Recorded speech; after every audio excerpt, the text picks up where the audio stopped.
the coastal town of Pekan Pahang, where the land meets the sea, a unique farming story unfolds. Meet Mr. Fong, a vegetable grower who has turned the challenges of coastal farming into opportunities. Join us as we explore the world of coastal vegetable farming, where nature's challenges become a farmer's greatest allies. In coastal areas, one of the biggest challenges in farming is sandy soil. It has poor water and nutrient retention, causing essential minerals to wash away quickly. This makes it difficult for leafy vegetables, which need stable moisture levels to grow properly. Without proper soil management, plants may suffer from stunted growth and nutrient deficiencies. But despite these challenges, Mr. Fong has found a way to successfully operate his farm in this environment. Hari ini kita dengan Mr. Fong. Mr. Fong, area ini dekat mana? Area ini dekat Tanjung Batu, Pekan, Pahang. Oh, you ada tanah apa? Saya sini ada tanam kangkung, sawi, bayam, kepak choy, lopak putih dan macam-macam yang saya daung. You orang nak jual dekat mana tempat? Company saya ada jual pada market-market tertentu dengan pasar borong ataupun pasar tani yang kecil-kecilan. Farming here is different. The salty breeze, sandy soil, and unpredictable weather shape every day. But for Mr. Fong, it's a way of life. Dekat area sini ada apa cabaran? Cabaran sini ialah angin terlalu kuat sebab tempat saya tepi pantai laut, ada baik ada tak baiklah. Kenapa? Yang baiknya ialah pasal arah angin mari, ulat atau kulat akan kurang pada sayur. Jadi kegunaan racun saya pun kurang. Yang tak baik ialah apabila anginnya terlalu kuat, sayur-sayur saya akan mengalami kerosakan. Macam kangkung akan jatuh, sawi mungkin daun akan pecah sikit. Nature works in mysterious ways. The strong coastal winds, often seen as a challenge, help protect the crops from pests. And when the rains come, the sandy soil ensures the farm never floods. Musim ada kemarau atau hujan tak? Sini ada musim kemarau. Musim hujan pun ada. Masa musim kemarau, air akan mengalami kekurangan. Kolam air akan semakin kering, tapi dapat lagi menanam sayur dengan baiklah. Hasil masing ada. Hujan sebab kebun saya tidak mengalami banjir. Itu sebab musim hujan pun dapat hasil yang tertentu. From plowing to harvest, every step is a labor of love. The sandy soil requires careful attention, but it also offers unique advantages. Kebun saya kebanyakan pasir, tanah pasir. Kenapa saya pilih pasir? Macam yang tadi nampak, kangkung akan cuci. Akar akan lebih bersih apabila kita pakai pasir untuk tanam. Lebih senang untuk cuci.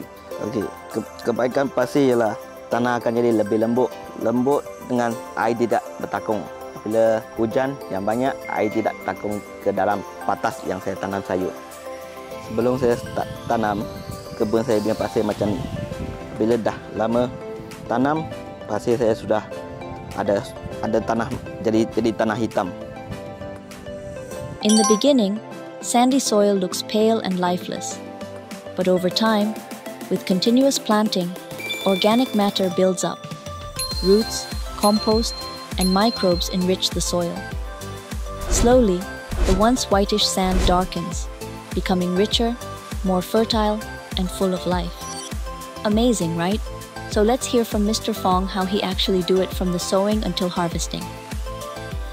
Cara kita tanam kangkung, kita akan bersihkan rumput-rumput yang lepas tuan.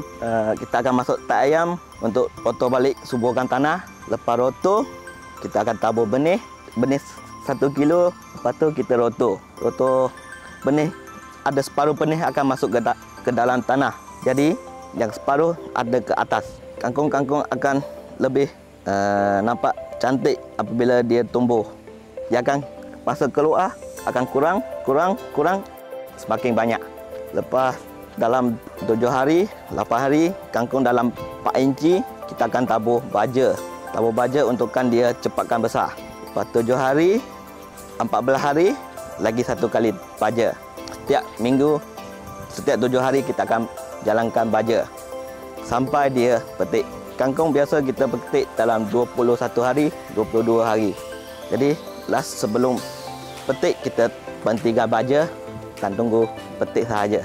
Ni tai ayam proses. Dalam ni ada tai ayam dengan campuran habuk kayu. Biasa kita pakai untuk sebelum tanam sayur, kita akan pakai tai ayam untuk suburkan tanah. Lebih kurang 20 kaki kita akan pakai sebeg. Biasa saya sini pakai dalam 2 lori tai ayam untuk simpan dan kita akan tutup dengan baik, tidak kena air, hujan.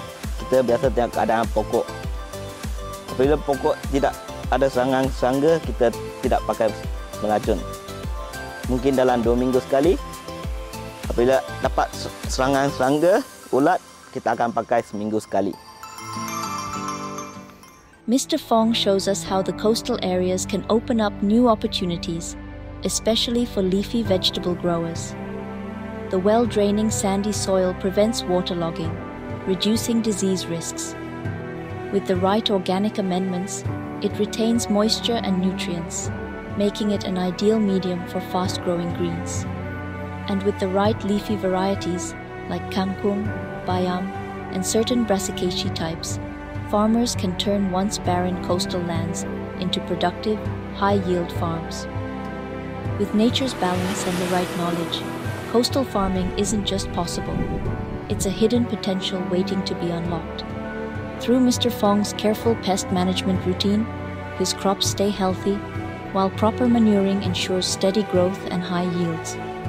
From soil to harvest, Mr. Fong's farm proves that with knowledge and dedication, even the most challenging environments can become productive farmlands.